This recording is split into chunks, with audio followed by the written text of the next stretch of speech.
acá se bombardean metales al vidrio en unas máquinas grandísimas por allá en Barranquilla, que ni se imaginan, tienen unos láseres especiales.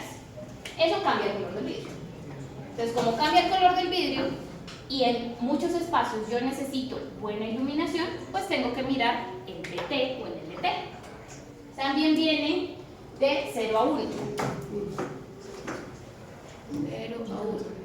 Siendo 0 menor luz. Entonces, si yo estoy haciendo un estudio de arquitectura, para que ustedes, queridos arquitectos, dibujen a mano, yo necesito un BT alto o bajo.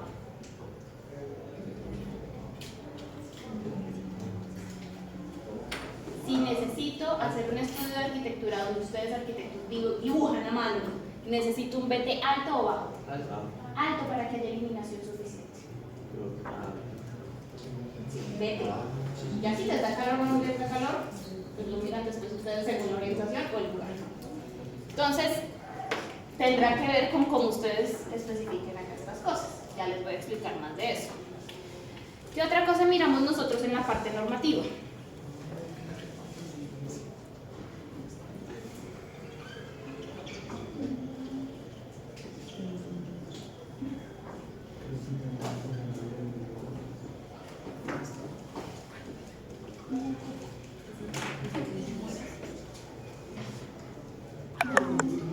La inmunidad química o compuestos orgánicos volátiles asociados. ¿Qué es esto? Hay algunos materiales que son muy inflamables. O sea, en serio, por más de que lo intenten, se van a quemar. Entonces, ¿qué hacen los fabricantes? Los fabricantes dicen, no, mire, es inflamable el material, pero yo lo baño en un montón de químicos especiales que hace que no se queme. Créanme. ¿En dónde está eso? En la ficha técnica. Ya voy a ir a explicarles un poco más de las fichas técnicas. ¿Y qué tienen que hacer con eso? Entonces, hay materiales que bañan en unos químicos especiales para que tengan inmunidad, ya sea al fuego, ya sea a la corrosión, ya sea a la oxidación. Entonces, por ejemplo, ustedes tienen acabados de una fachada en metal, pero esa fachada la tienen en un edificio al lado del mar. Y al lado del mar, tanto el viento que carga mucha agua como la sal del mar hace que ese metal se vaya a corroer terriblemente. No sé si han ido a la costa y se han dado cuenta que los carros de la costa están vueltos caca. Es por eso, porque el agua los corroe y los oxida, y lo mismo la sal del ambiente. Entonces, para evitar eso, podemos hacer baños de inmunidad química. Los hacen cada uno de los diferentes proveedores. No son obligatorios, pero son recomendados. Y lo otro son los COVs, compuestos orgánicos volátiles. ¿Alguno sabe qué es eso?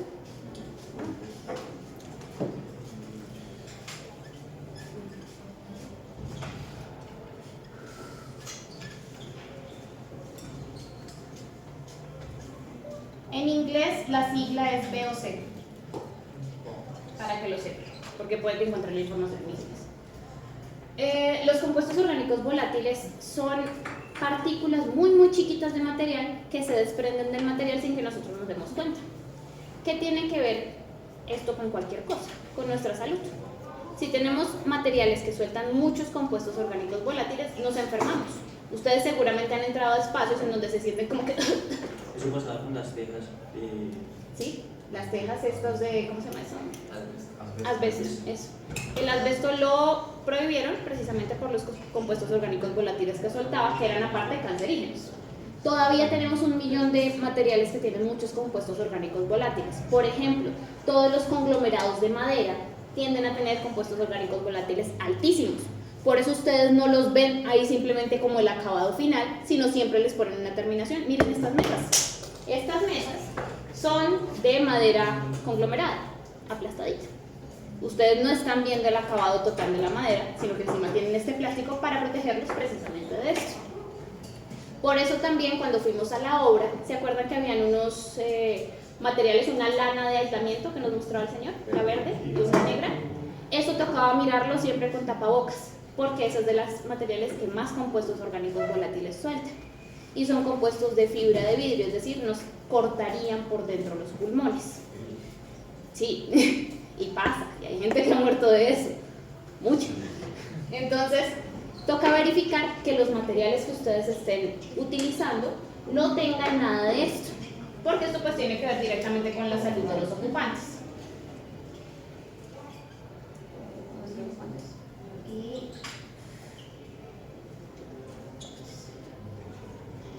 ¿hasta ahí tienen dudas? ¿No? Sigo rápido. Listo. Lo siguiente que miramos nosotros en los materiales es el factor de reflectancia solar o índice de refractancia solar.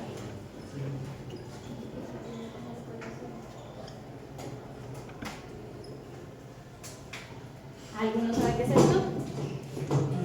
SRI, ¿nunca lo han visto? ¿Sí? Sí, por favor, díganlo, porque no quiero repetir las cosas que ya se saben. Entonces, el SRI es un factor que desde bioclimática se estudia de los diferentes materiales, que tiene que ver tanto con el tipo de material como con su color. Entonces, se compone del albedo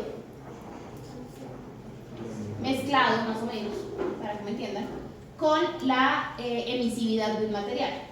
Ya les explico qué es eso. Entonces, por un lado tenemos el albedo. Quienes ya vieron conmigo, tal vez ya se los he enseñado. El albedo tiene que ver con el color de nuestro material. Por eso tienen que especificar el color. Porque si no lo especifican, no pueden hacer el ejercicio, básicamente. Entonces, para que lo sepan, los albedos, el albedo más cercano a los colores negros es el 1 y el albedo más cercano a los colores blancos es el 100. ¿Qué es el albedo? Si ustedes se dan cuenta, cuando llega la luz a un material, hace que brille y como que nos rebote a nosotros un poco más. El color que más nos rebota a nosotros es el blanco. Entonces, les cuento una anécdota. Alguna vez yo me fui a un lugar donde esquiaban. Yo nunca había ido, no conocía la nieve. Entonces yo me fui súper abrigada al lugar de esquí.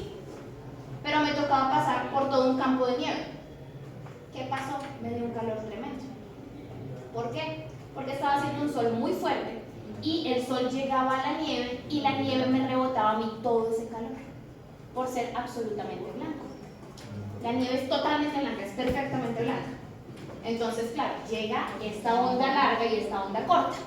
La onda, ambas ondas, al llegar a una superficie blanca, se reflejan sobre lo que tengan enfrente o sobre el cielo si no hay nada enfrente. Como yo estaba caminando encima de la nieve, claro, me llegaba primero esa luz. Yo no tenía gafas de sol, casi me quedo ciega porque no veía nada, llegaba demasiada luz y aparte me llegaba la onda larga y yo tenía 5 capas de ropa que la del calor. Entonces, cuando tenemos una fachada blanca o una cubierta blanca, el calor que viene del sol no se está absorbiendo al edificio, está rebotando hacia el exterior. Por eso las casas en la costa son blancas. Sí, señor. Exactamente por eso. Y todo lo opuesto ocurre con el color negro. Entonces, ustedes han ido a Tierra Caliente y se han vestido negro.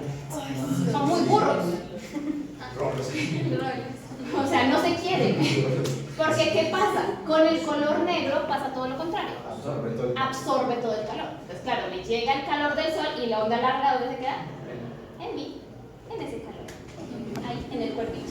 Entonces, por eso es que no nos vestimos de negro en Tierra Caliente y por eso las casas en Tierra Caliente no suelen ser de color negro. También les ha pasado que están caminando encima de una vía de carros en un día muy caliente y les llega un calor pesado, porque ahí ya ni siquiera es que les esté rebotando el calor, es que se calentó tanto el pavimento que ya está intentando como soltar ese calor para donde caiga. Y las vías se deshizo, claro, porque el elemento está súper caliente, porque guarda todo ese calor de todo ese tiempo. Entonces ahí entramos al otro concepto. Sí. ¿Por qué, por ejemplo, cuando está haciendo mucho calor y uno mira la calle, se ve como algo? Porque ya te voy a decir. Esa es la emisividad. Entonces, el calor, el albedo hace que el color negro guarde ese calor, porque así funciona la física. Ah, y la emisividad es de acuerdo al material, hay mayor facilidad o menor facilidad de que un material suelte ese calor. También tiene que ver con esto de la transmitancia. O sea, son conceptos todos muy relacionados.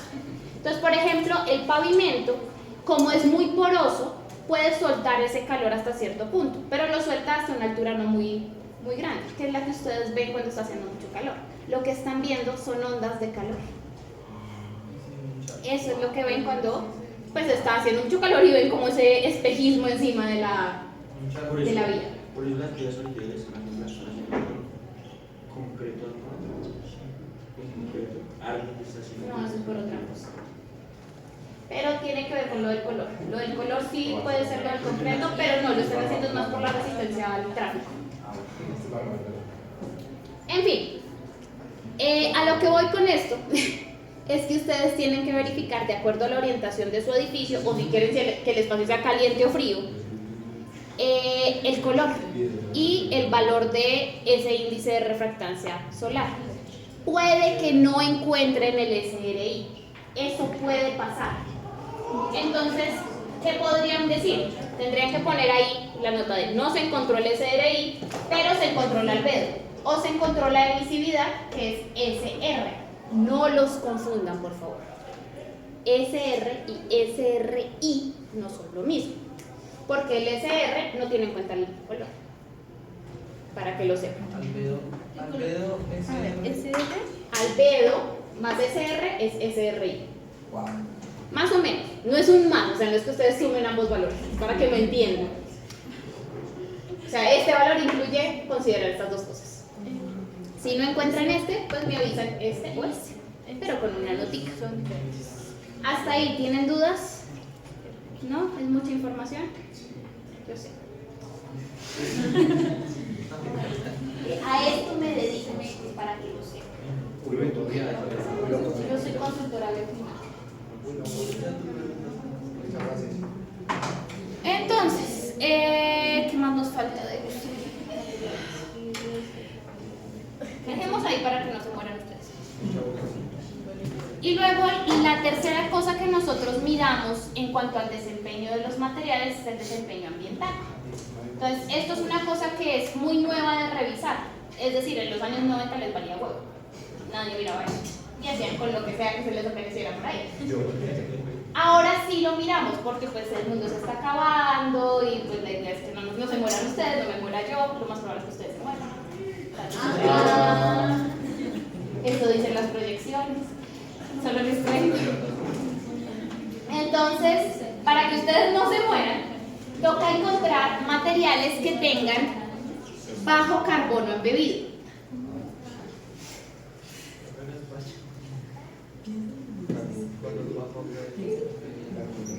¿Saben qué es carbono embebido? ¿Ni idea? ¿Han escuchado del CO2? ¿Y han escuchado propagandas que dicen somos neutros en carbono? Somos CO2 neutros, somos carbono cero, somos... ¿No? ¿Nunca? ¿Nunca han visto propagandas de Tosh? Yo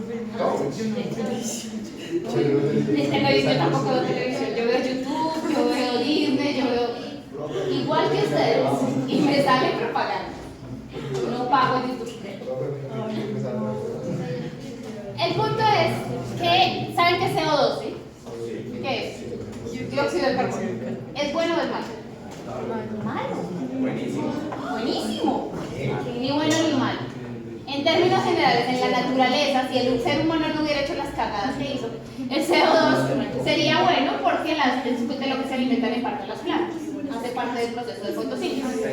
Silencio, porfa. Pero ¿qué pasó? El CO2 comenzamos a generarlo más y más y más y más porque, pues, combustibles fósiles. Petróleo, gas, carbón. Al quemar todo eso, generábamos mucho CO2. Y ese CO2 queda atrapado en la atmósfera. Esta es la Tierra, esta es la atmósfera.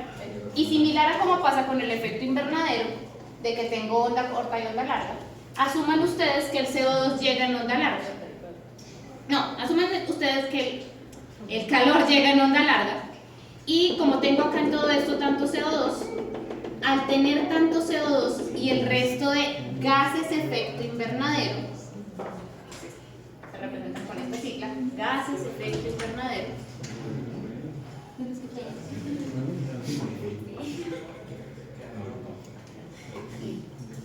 ¿Ustedes saben qué son gases de efecto invernadero? ¿No? ¿Nunca han escuchado eso? El metano y todo eso, lo de las vacas. Los gases esos son gases de efecto invernadero. Hoy no les voy a dar la clase de cuántos son, me da pereza. Son 8. Que sepan, uno de esos gases es el CO2. Es el más conocido. Es el que todos ustedes, yo les pregunto qué es CO2 y la mayoría sabe, ay, sí, dióxido de carbono. Les pregunto qué es metano, la mitad sabrá, el resto tal vez no. Y de ustedes. Todos nosotros. Entonces, ¿qué pasa? El efecto invernadero del planeta es que llega el calor, pero como tenemos todos estos gases, el calor no puede salir. Entonces nos está pasando lo mismo que si tuviéramos vidrios de mala calidad como los del otro lado. O bueno, está entrando la luz, todos los días nos ilumina el bellísimo sol, pero el calor se está quedando atrapado. Por eso Bogotá ha estado tan caliente, por eso los polos se están derritiendo, por eso hay tantos huracanes, por eso hay todos esos desastres naturales. Básicamente todos los pueden asociar a eso. Entonces, ¿qué pasa? Claro, ahora sí nos toca estar pendientes de cómo escogemos nosotros los materiales para que el carbono embebido, ya les explico qué es eso, que tienen, que es el que causa esto, sea más bajo. Cuando yo estoy produciendo un material, los materiales no se producen por obra y gracia del Espíritu Santo, ni están en los árboles y yo me subo y paso material. No. Para eso hay industrias, hay un montón de gente en canteras, en minas, en plantaciones, que gastan mucho combustible fósil en sus actividades. En el carro que carga la madera, en la sierra que corta la madera, en la fábrica que quema carbón para hacerle la inmunidad química a la madera. Y digo madera, pero es con todos los materiales. Absolutamente casi todos los materiales que ustedes tienen procesos industriales detrás. Entonces esos procesos industriales generan carbono embebido. Embebido significa que el carbono no está en el material, sino que está asociado a cómo se hizo ese material. Hay materiales que tienen más carbono embebido que otros. ¿Cómo lo sabemos? Por ejemplo, los materiales locales son más positivos, son buenos para nosotros, porque por lo menos el carbono y todos esos gases asociados a su transporte son más bajitos. O sea, no es lo mismo que yo utilice un material que, no sé, produzcamos acá en la Católica, a que yo utilice un material que hacen en Vietnam. Porque el material que hacen en Vietnam, para que venga hasta acá, tuvo que haber un buque a diésel, aviones, camiones y todo, emitiendo gases y contaminando. Entonces, por eso siempre decimos, utilicen materiales locales. También materiales reciclados. Si es un material reciclado, todo el proceso de fabricación ya lo tuvo. O sea, digamos que igual existe ese carbono, pero ya tuvo un segundo uso. Entonces se reduce un poco esa huella de carbono. ¿Ese concepto sí lo conocen? Eso es lo que se llama la huella de carbono.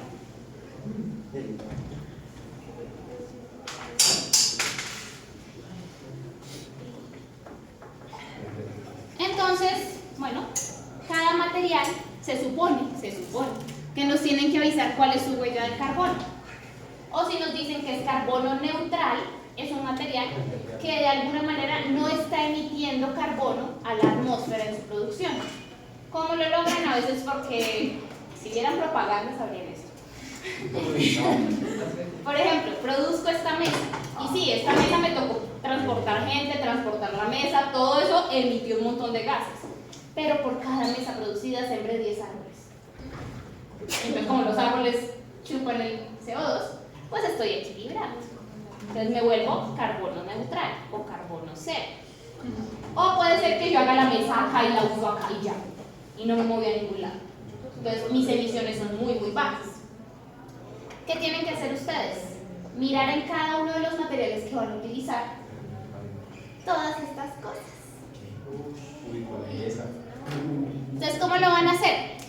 Lo ideal es que utilicen, que revisen por lo menos 2 materiales de cubierta, si es que los tienen, 2 materiales del interior y 3 materiales del exterior, si los tienen, ¿no? Y acá incluyendo vidrios.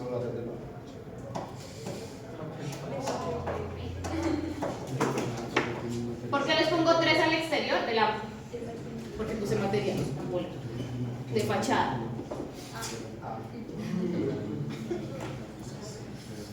¿Por qué pongo 3? Porque pues uno siempre va a hacer el vidrio. Todos ustedes tienen ventanas, asumo, en alguna parte de su proyecto. Y el resto es pues, las diferentes terminaciones que tengan. Si a alguno le rinde y quiere hacer más, ¿cómo me van a representar esto? Entonces van a sacar ustedes especificaciones. ¿De qué quieren que sea esta cubierta? Díganme. ¿Cuánto material? ¿Teja? ¿De qué? De plástico. Bueno, listo, de asbesto. No lo deben hacer, está prohibido.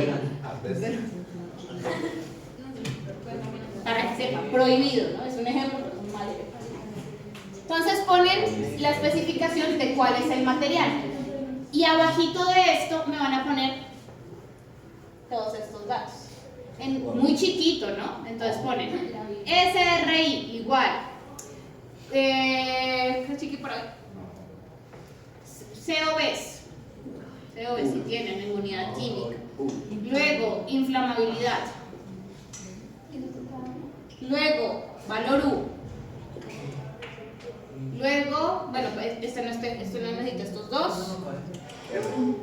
No, R no, porque R solo si no encuentran el valor U. ¿Ya? Eso. Eso en cuanto a la parte técnica. Luego, en cuanto a la parte de huella de carbono, me van a poner el CO2 equivalente, que sería el valor que van a encontrar ustedes. O sea, ustedes en internet, cuando busquen huella de carbono en un material, les va a salir CO2 equivalente. Esa es como la unidad para que lo conozcan. O les va a salir, somos carbono neutro. O va a decir, es un material muy contaminante. Lo que sea que les salga, sea un valor o sea una nota, pónganlo ahí. Lo que sea que les salga, resumidito, ¿no? Y luego todas las cosas pues, generales. Entonces, textura, color y tamaño de las piezas si aplica. Habrá materiales a los que no les apliquen, ¿no? Al concreto no les va a aplicar poner piezas. Tienen que hacer eso. Para que ustedes encuentren esto y para que me lo justifiquen a mí, porque estos son 10 puntos, tienen que buscar las fichas técnicas de los materiales. Sí, es que si no, igual no podrían hacer el ejercicio. O sea, si no buscan las fichas técnicas, no van a encontrar eso en el año. Les toca buscarlas. Entonces, por ejemplo, Sebastián quiere hacer teja de asbesto y se enamoró de una teja de asbesto de, no sé, díganme algún proveedor de tejas. Hoy tengo la cabeza. ¿No? Eternit. Eternit ya no hace teja de asbesto, se los dejo súper claro, ¿no? Ya nadie hace teja de asbesto, es un mal ejemplo, pero imaginemos que estamos en los años 70 y él dijo sí. Entonces se van a la página de Eternit o del proveedor que ustedes quieran y buscan la ficha técnica. En la ficha técnica, que es un PDF, para que lo sepan, PDF o a veces son tablas directamente en la página web, le van a tomar o un pantallazo o se descargan el PDF y van a encontrar estos datos. Si no los encuentran, ponen una nota que diga el resto de datos se encontraron en tal fuente. Entonces acá abajito pondrán fuente.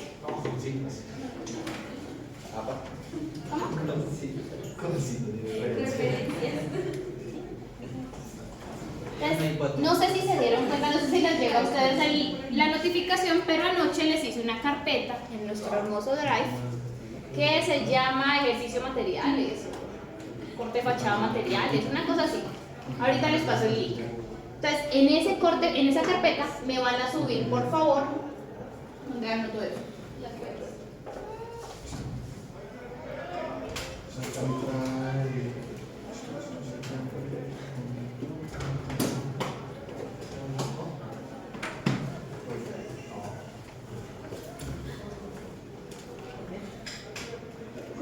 fachada con las especificaciones y las fichas técnicas. ¿Qué van a hacer? Pues igual que lo hemos hecho con otras entregas, entonces ustedes crean una carpeta que se llame, dígame el nombre de alguien. Carlos. Carlos Riz. Guión, código 111000. El que sea, no es el código de Riz. Y en eso va a subir estos archivos. Primero, pues el de la axonometría con las especificaciones de estas cosas, es decir, el corte. Pues. Ya les dije que mi cerebro hoy está con La idea es que todo lo muestren de la misma manera, ¿no? Entonces, para los vidrios, lo mismo, entonces pondrán vidrio y acá los valores. Para, no sé, imaginemos este material de fachada que sea concreto. Y acá pondrán los valores. Para esta fachada flotante que sea de acero. Ponen los valores. Bueno, para todos, más o menos así se pone. Y van a poner las fichas técnicas, pero ojo, no me van a poner el nombre genérico que les salió cuando la descargaron. Porque como la reviso. Me tienen que cambiar el nombre del archivo y que se llame ficha técnica acero, o ficha técnica concreto, o ficha técnica de lo que sea la ficha técnica. Con el título que aparecería. Con el título que aparece acá. O sea, si acá lo llamaron vidrio caja, entonces allá se llama ficha técnica vidrio caja. ¿Listo? ¿Entendido eso? ¿Les queda claro el ejercicio? No sé cuánto me demoré. ¿Sí? Sí.